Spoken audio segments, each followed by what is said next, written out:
O Diyos, ilalapit po namin, Panginoon, ang pagkilos mo, Lord, sa umagang ito. Salamat sa mga nadadagdagan namin mga kapatiran na patuloy, O Diyos, na nakikinig sa iyong gawain, Panginoon. Salamat po, Panginoon, sa iyong mga salita na patuloy mo, Ama, na pinagyayaman sa puso ng mga nakikinig, Lord.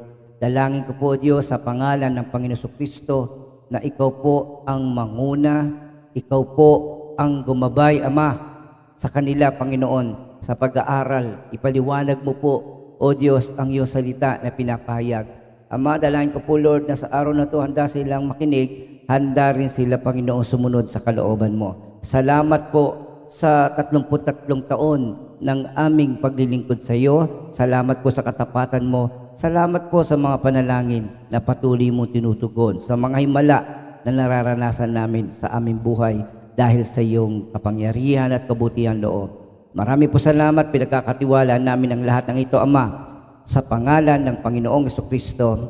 Amen and amen. Palakpakan po natin ang Panginoon. Hallelujah. Hallelujah. Praise God. So magandang umaga po sa mga kapatiran na patuloy na nakatunghay sa umagang ito. Hallelujah. Sa mga kapatid natin sa Masbate.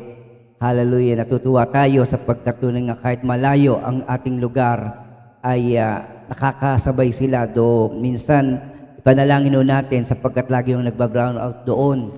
Kaya kung minsan kahit sa umaga ay hindi sila makakonect kasi hindi na-charge yung kanilang mga cellphone. Naranasan na namin yan. Ganun talaga. So let's pray na magkaroon sila ng uninterrupted power supply, lalo na pag oras ng devotion. Praise God. Sa Sunday na po ang ating anibersaryo at sabi ko nga, ako po ay nakikiusap sa inyo.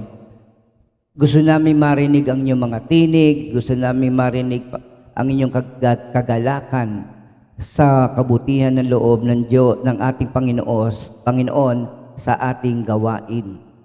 Nais ko po sana na tayo po'y magpahayag ng pagbati, no? Sa pamagitan ng simulan natin ito sa pagkumpleto ng katagang ito na ito po ang tema natin sa buong taon na dadaan.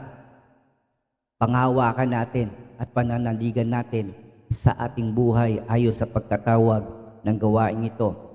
So kung tayo po ay babati, simulan natin to. Hindi ko kinahiya ang mabuting balita ni Kristo dahil sa kung ano po ang inyong pansariling kasagutan. So ang ating pong tema ay hindi ko kinahiya ang mabuting balita ni Kristo dahil, so ibig sabihin, ano po yung mga dahilan para hindi, kung bakit di natin dapat ikahiya ang mabuting balita ng kaligtasan ng ating Panginoong Hesukristo. So, ulitin ko po, pwede nyo po yan pwede po kayong bumati live sa darating na Sunday o kaya pwede po kayong mag-record ng video o audio ng pagbati. At kung nais yung magbigay ng handog awit, pasasalamat, patotoo, at kung ano-ano pa, pwede ho kayong mag-join sa Sunday, mga kapatid. You are very much welcome. Mas marami tayo, mas masaya ang buhay natin sa Panginoon. Hallelujah. So kahapon pinag-usapan na natin, how should the church pursue unity? Paano natin mapapanatili? Paano natin maabot ng ganap ang tinatawag nating pagkakaisa? Okay? Bakit daw po pagkakaisa? Sapagkat tayo ay inihalin tulad ni Pablo sa katawan. Sa katawan.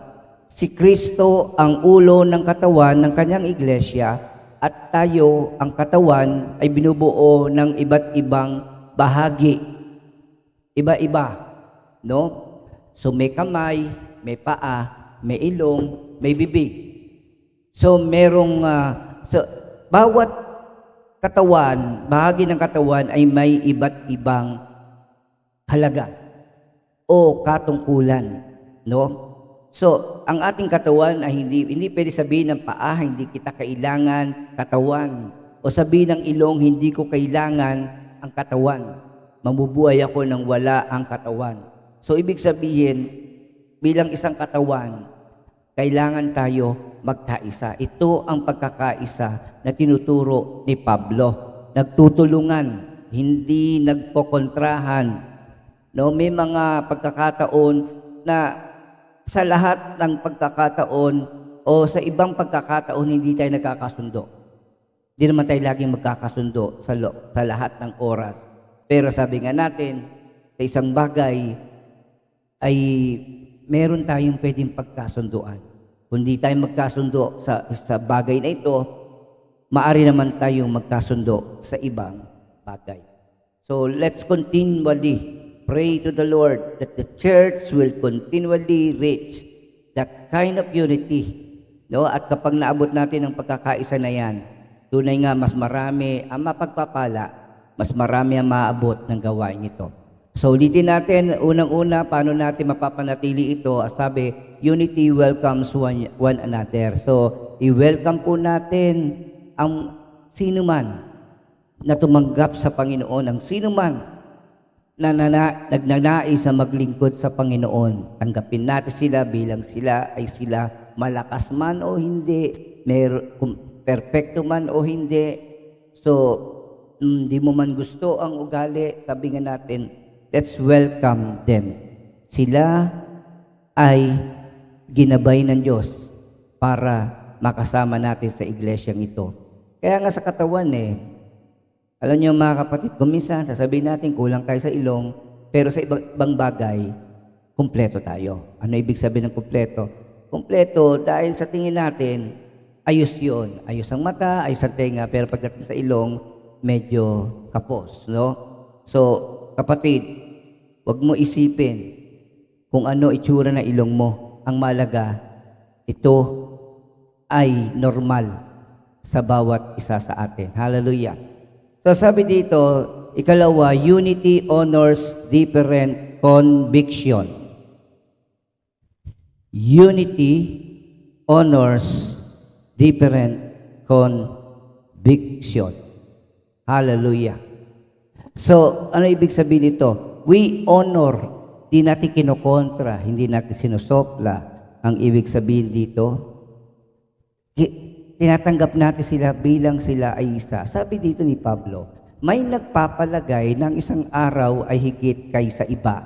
May nagpapalagay namang pare-pareho ang lahat ng araw. Magpakatatag ang bawat isa sa kanyang sariling pasya tungkol sa bagay na iyan. May isang reliyon na nagsasabi, Sabado daw, dapat tayo ay sumamba sa Diyos. Meron naman nagsasabi na Linggo. Meron naman nagsasabi na bahala ka na kung ano gusto mo.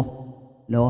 Pero sabi nga natin mga kapatid, hindi natin itinatangi ang isang araw. No?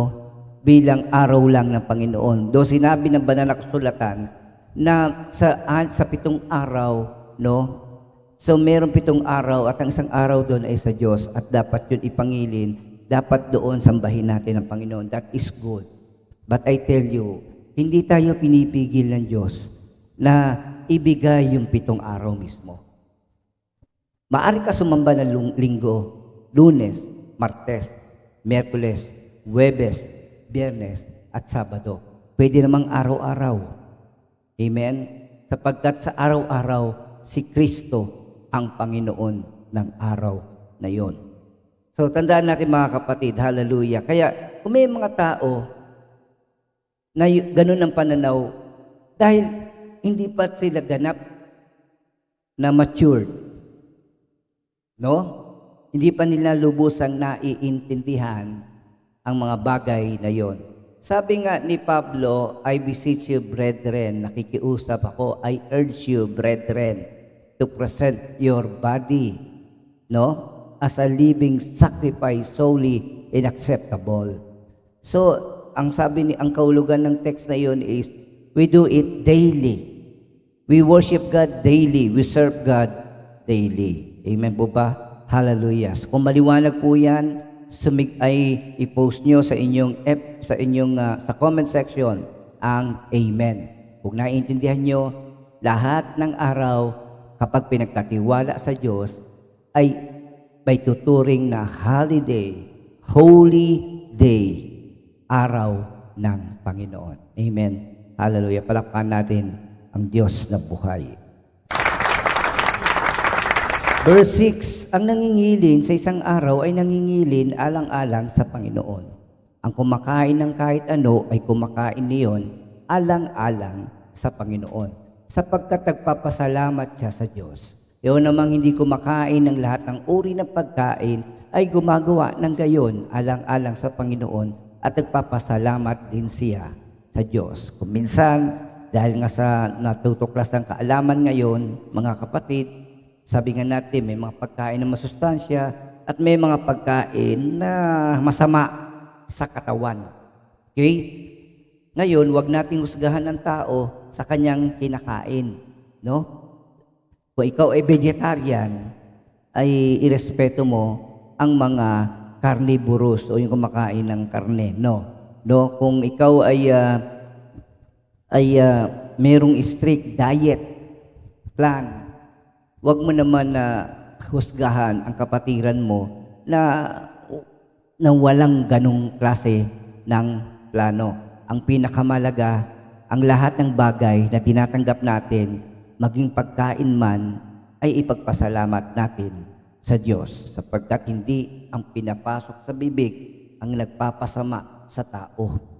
Hindi lang pwedeng isang araw tayo maging banal sa harap ng Diyos, kundi sabi nga natin, bawat araw dapat tayong manatiling tapat sa Diyos, naglilingkod, sumasamba at nagpupuri. Amen po ba? Bakit po? Sapagkat unang-una, bigyan natin ng pagpapahalaga ang isa, huwag natin isipin ang sarili natin, Romans 14:7, walang sino man sa atin ang nabubuhay o mamamatay sa kanyang sarili lamang. So, ito po ay pamilyar sa atin. Walang sino man ang nabubuhay para sa sarili lamang. Yun po ay halaw sa Romans chapter 14, verse 7. Huwag na huwag mo isipin ang sarili mo. Huwag mo isipin mag-isa kang nakakasunod. Ang isipin mo, ganun din ang mga kapatiran, na ipanalangin mo, maging tapat din sila sa ating Diyos. Maging ang kapitbahay mo, ang pangarapin mo na ang lahat ay mapabuti at huwag mapahamak ang kanilang buhay.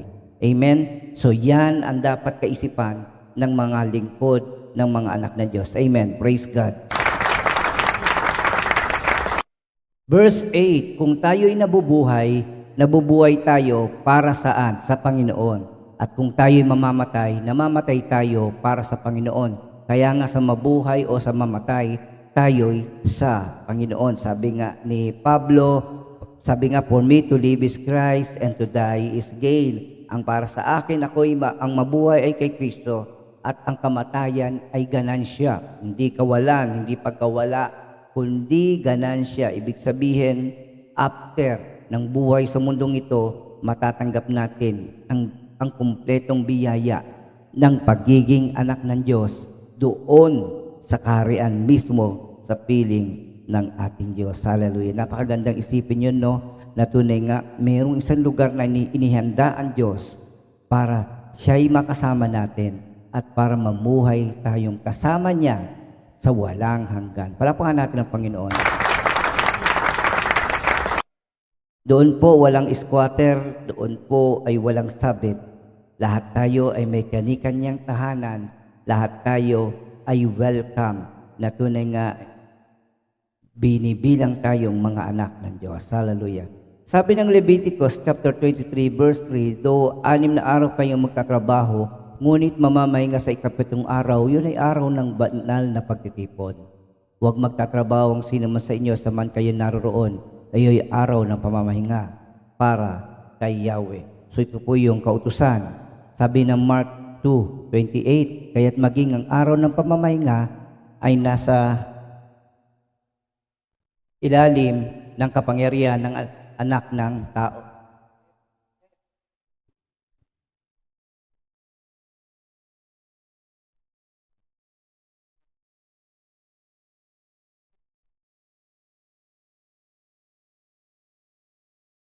Hallelujah.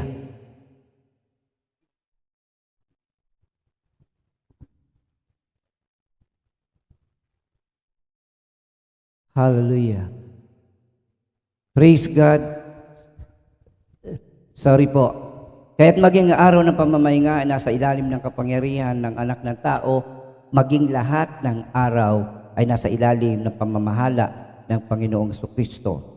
At sabi ng Romans chapter 14 verse 9, sapagkat si Kristo ay namatay at muling nabuhay upang maging Panginoon ng mga patay at mga buhay. So praise God. So let us accept these people. No? Wag natin silang awayin. Wag natin sabihin na mali kung ang pinag-uusapan lamang natin ay araw ng pagsamba sa Diyos o yung pagkain. Sapagkat sabi nga natin, hindi ang pumapasok sa bibig ng tao ang nagpaparumi sa kanya, kundi yung nasa puso niya, yung laman ng puso niya. Okay? And then, sabi doon, ang bawat araw ay nilikha ng Diyos at dapat ipagpasalamat natin sa ating Panginoon. Glory to God. Hallelujah. Tuloy natin. Susunod, ang sabi dito, ang ikatlo, unity doesn't judge. Okay? Ano ibig sabihin? Unity doesn't judge. Hindi mo hukuman ang tao. O, mahina ka nila lang. O, malakas kang nila lang. Hindi po.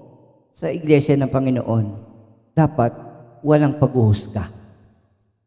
Sabi ho dito ng 14 verse 10, ikaw, bakit mo hinahatulan ang iyong kapatid? At ikaw, bakit mo naman hinahamak ang iyong kapatid? Tayong lahat ay haharap sa hukuman ng Diyos.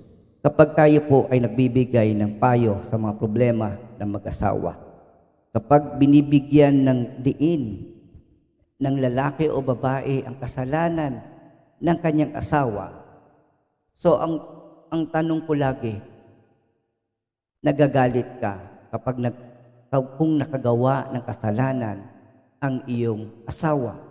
Ang tanong, hindi ka na ba nagkakasala? Hindi ka na ba nagkakamali? Kapatid, sabi nga natin, kung ikaw mismo ay hindi perpekto, paano mo sasabihin sa ibang tao na gawin mo ito? At magagalit ka pag hindi niya nagawa. Walang iba na maaaring umusga sa atin ng matuwid maliban sa ating Diyos. Naalala niyo yung isang babae na nahuli sa akto ng pangangalunya. Sinabi ng Panginoon, kung sino ang walang kasalanan, siya ang bumato. At walang bumato sa babae. So katotohanan yun. Kaya kapatid, huwag mo husgahan, huwag mong hamakin ang iyong kapatid. Huwag mong sabihin sa panalangin, Panginoon, buti hindi ako katulad ng kapitbahay ko. Hindi ako katulad ng masasama. No? Praise God. Romans 14:11, sapagkat sinasabi sa kasulatan, sa aking pagiging Diyos, sabi ng Panginoon, isinusumpa kong ang bawat isa'y luluhod sa harapan ko at ang bawat dilay magpupuri sa Diyos. Hallelujah. So ang Diyos ang hari. Ang Diyos ang tapat na hukom. Kaya nga mga kapatid, tayo, huwag natin tingnan kung ano yung nakikita natin. Ituwid natin kung may mali. Pero huwag nating husgahan sila o hamakin sila. Sabihin natin matitigas sa ulo, no, na magsasalita tayo ng mga salita na makakasakit sa kanila o makatitisod sa kanila. Hallelujah. Praise God. 14 verse 12. Lahat tayo ay magbibigay sulit sa ating Diyos. Tandaan po nyo yan. 2 Corinthians 5:10, sapagkat bawat isa ay haharap sa hukuman ni Kristo upang tumanggap ng kaukulang ganti sa kanyang ginawa, mabuti man o masama, nang siya'y nabubuhay pa sa daigdig na ito. Kaya nga tayo'y inutusan ng Diyos na humayo at ipahayag ang mabuting balita, hindi maghusga. Mag-ingat tayo sa pagsasalita dahil lahat ng sinasabi ng ating mga labi ay maaring ating ibibigay sulit sa Diyos. Lalo na kung ito ay makatisod, makapanakit, ng mga kapatid na bago sa pananampalataya o yung mga hallelujah, yung mga kapatid na wala pang naunawaan o konti pa lang nalalaman patungkol sa Panginoon. Next, 2 Timothy chapter 4 verse 8. Kakamtan ko na ang korona ng pagtatagumpay at sa araw na yon, ang Panginoon na siya makatarungang hukom ang magpuputong sa akin ng korona, hindi lamang sa akin, kundi sa lahat ng nananabik sa muli niyang pagparito. Ang Diyos ay matuwid, hindi siya katulad ng tao na kalilimot. Okay? Amen? So, lahat ng ginawa mo, nakalista yon. Lahat ng luha mo, nakalista yon. Lahat ng sakripisyo mo, nakalista yon. At may karampatang gantimpala sa bawat isa sa atin. Amen? Hallelujah. Pero wag naman tayong sumunod dahil gusto natin ng pagpapala. Wag tayong sumunod dahil gusto natin na makuha natin yung gusto natin. Mga kapatid, yan ang nagiging problema. Ang biyaya ng Diyos, ibig sabihin, binibigay niya sa atin kahit di tayo karapat-dapat. Pero kung pinagtrabahuhan mo na ito, hindi na biyaya yon. Sabi nga sa mga katrabaho, yun ay salary. Kapatid, yung salary ng tao ay walang sinabi sa biyaya ng Diyos o sa kanyang gantimpala. Mas malawak, mas malaki, mas sabi nga natin, mas mahalaga. Hallelujah. Next, 1 Peter 5:4. Pagparito ng Panginoong Pastol ay tatanggap kayo ng maningning na koronang di kukupas kailan man. Hallelujah. Kaya kapatid, huwag tayo busga. Dahil di natin alam ang katotohanan. Di natin alam kung bakit sila dumadaan sa mga bagay na ito. Minsan nakikita lang natin yung sintomas pero hindi natin alam yung ugat. Kung bakit sila nagkakaganon. Kung minsan nakita natin isang pastor nagalit, na wala ng kontrol sa sarili, huwag natin husgahan sa pangyayaring iyon. Sapagkat di natin alam kung ano pinagdadaanan ng mga lingkod ng Diyos. Hindi naman ibig sabihin, hindi na kami magagalit, at hindi rin ibig sabihin, pastor yan, hindi na magkakasala. Kapatid, kung nakikita natin na namamali ang kapatiran natin, ituwid natin. Amen. At sabi ng Romans 14:13, huwag na tayong umato sa isa't isa. Sa halip, iwasan na natin tayo maging dahilan ng pagkakasala ng ating kapatid. No? Huwag mo nang gatungan kapag mo nagagalit. No? Huwag kang magbibigay ng payo nang hindi ayon sa kalooban ng ating Diyos. Hallelujah. Praise God. Ang susunod, yung tinatawag nating unity focuses on Christ, love, God's kingdom. So, ang ating pinag-uusapan ay paano natin mapapanatili o paano natin maaabot ang antas sa pagkakaisa sa loob ng iglesia o sa loob ng gawain ng Panginoon bilang katawan ni Kristo. Unity focus on Christ, love, and God's kingdom. Mga kapatid, wala akong perpektong Christian. Lahat ay nagkakamali. Pero hindi ibig sabihin, pag nagkamali ang Kristiyano, hindi na siya Kristiyano. No. Kaya nga sabi, huwag kayo tumingin sa tao, tumingin kayo sa Panginoon. Hallelujah. So, ano ibig sabihin ito? Ang sabi ng banal na kasulatan sa talatang 14, dahil sa aking pakikipag-isa sa Panginoong Jesus, natitiyak kong walang pagkaing likas na masama. Ngunit ko inaakala ninuman na pinagbabawal lang sa pagkain, ito'y bawal nga sa Kanya. Kapatid, kung ang isyu ay pagkain, walang pagkain na magdadala sa atin sa kapamakan. Maaring magkakasakit tayo kung sobra ang ating pagkain sa mga karne, hindi balanse, walang gulay. Pero hindi ibig sabihin na sabi nga natin na may mga pagkain na ipinagbabawal at hindi kinakain. At dahil ito'y kinakain ng iba, husgahan natin ang ating kapatiran. Kapatid, ulitin ko, kung ito'y pagkain, ipagpasalamat sa Diyos. Okay? So, wala ho sa pagkain ng issue. Ang dapat ang araw-araw at buhay natin ay nasa Panginoon, si Kristo. At kung kakain ka na may pasasalamat sa Panginoong Jesucristo. Doon natin itutok ang ating puso at isipan. Kaya kung dahil sa kinakain mo ay nasasaktan ng kalooban ng iyong kapatid, hindi na ayon sa pag-ibig ang ginagawa mo. Si Kristo ay namatay para sa kanya, kaya huwag mo siya ipahamak dahil sa iyong pagkain. Halimbawa, alam mong di kumakain ng karne, hinainan mo ng karne. No? So, sa halip na makatulong ka, nasasaktan mo ang kapatiran natin. Hindi ibig sabihin, tama siya, mali ka, o tama ka, mali siya.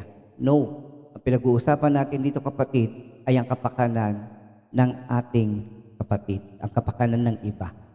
Kung dahil sa ginagawa mo ay matitisod siya, tigilan mo na yon. Isipin natin yung damdamin niya, no? Isipin natin yung magiging epekto sa kanya. Hallelujah. Alam natin, halimbawa, ang pag-inom ng alak ay hindi natin binabawal yan. Hindi ako nagbabawal sa pag-inom ng alak. Kaya tumitigil ang tao natin sa pag-inom ng alak dahil yun ang sinabi ng banal na Espiritu at ng Panginoong Jesucristo. Wala yun sa rule. Pero ang banal na Espiritu ang nagpapayag sa atin kung ano ang kalooban ng ating Diyos.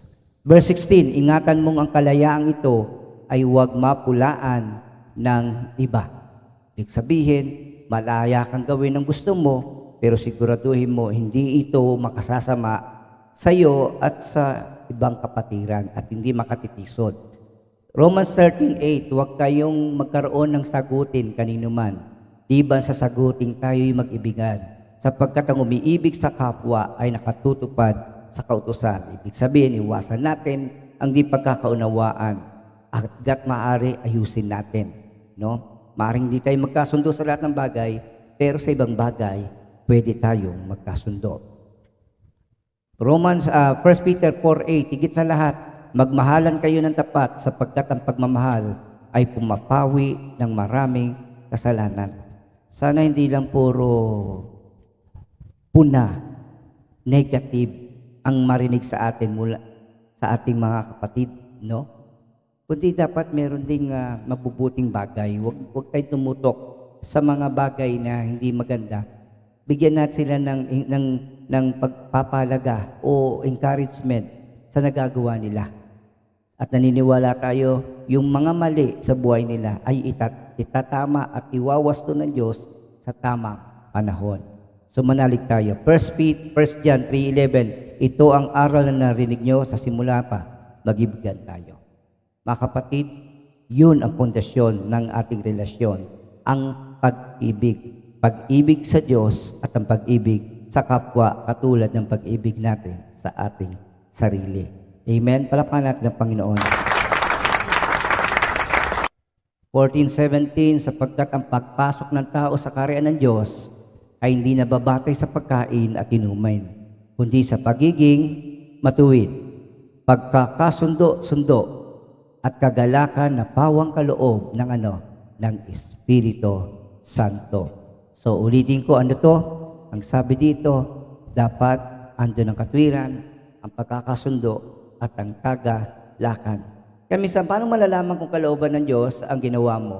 Kapatid, kapag ikaw ay may karong kapayapaan, ang ginawa mo ay kalooban ng Diyos. Pero kung merong sundot ang konsensya nagsasabi, mali yan, o you are in doubt, di mo alam, di mo maintindihan, kapatid, ayusin mo yon. No?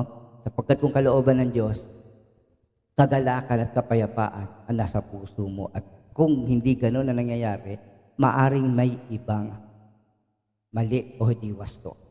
Hallelujah. Romans 14:18, ang naglilingkod ng gayong kay Kristo ay kinalugdan ng Diyos at iginagalang ng mga tao. Hallelujah. Praise God. Verse 10, Kaya't pagsikapan nating gawin ang mga bagay na makapagdudulot ng kapayapaan at makapagpapatibay sa isa't isa. Pagsikapan natin, 14:19. Kaya't pagsikapan nating gawin ang mga bagay na makapagdudulot ng kapayapaan at makapagpapatibay sa isa't isa. Glory to God. Hallelujah.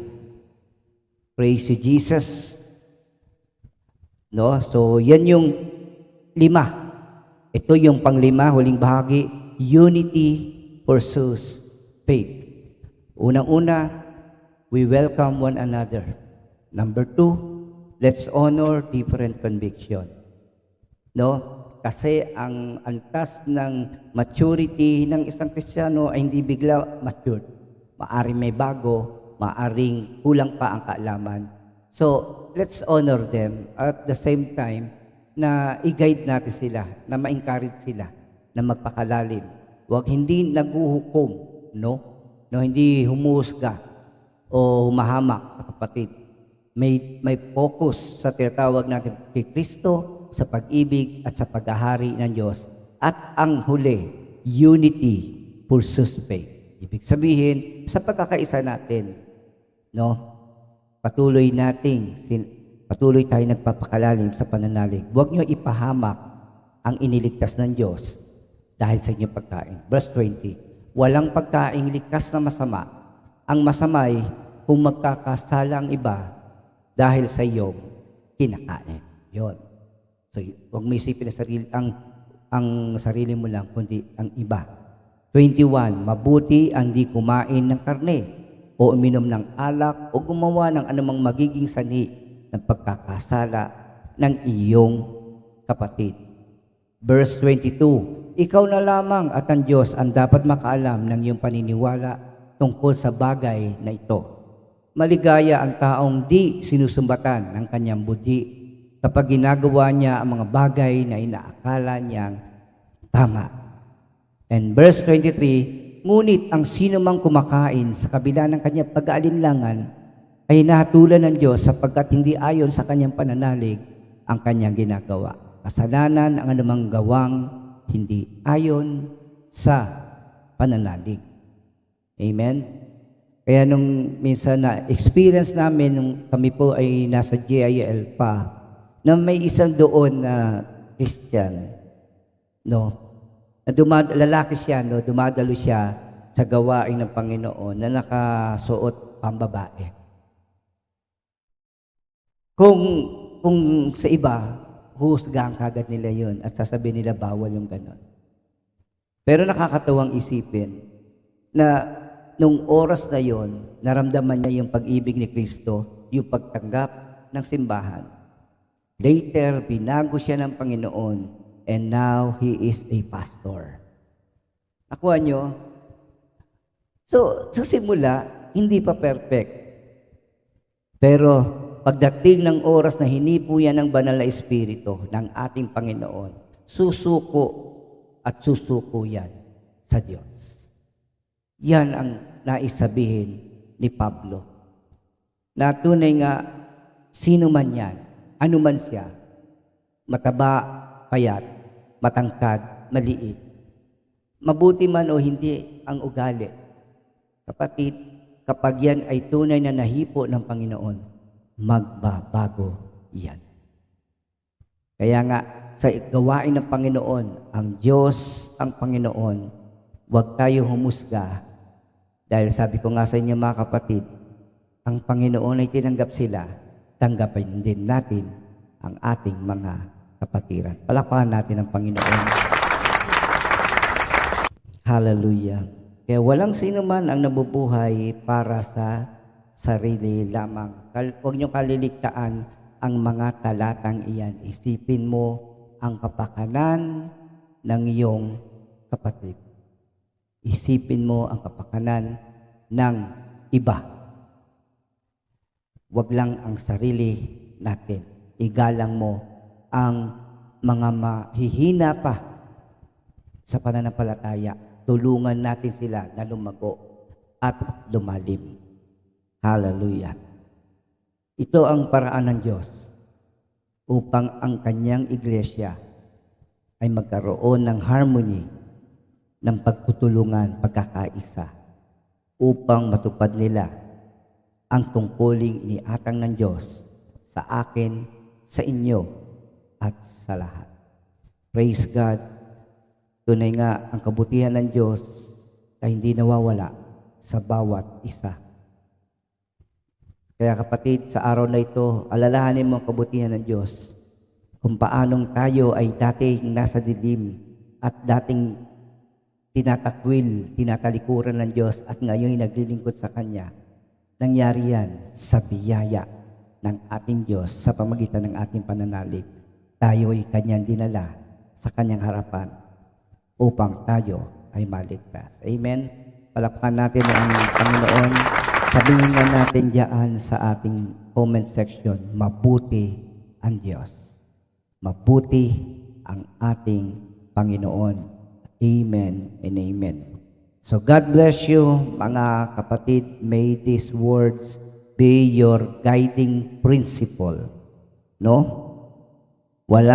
There is no such thing as perfect Christian, but Christians are always forgiven. Yung pagiging ganap natin ay mangyayari pag tayo ay nasa piling na ng ating Ama. Kaya kung minsan nakakagawa pa tayo ng mali because we are still in this world.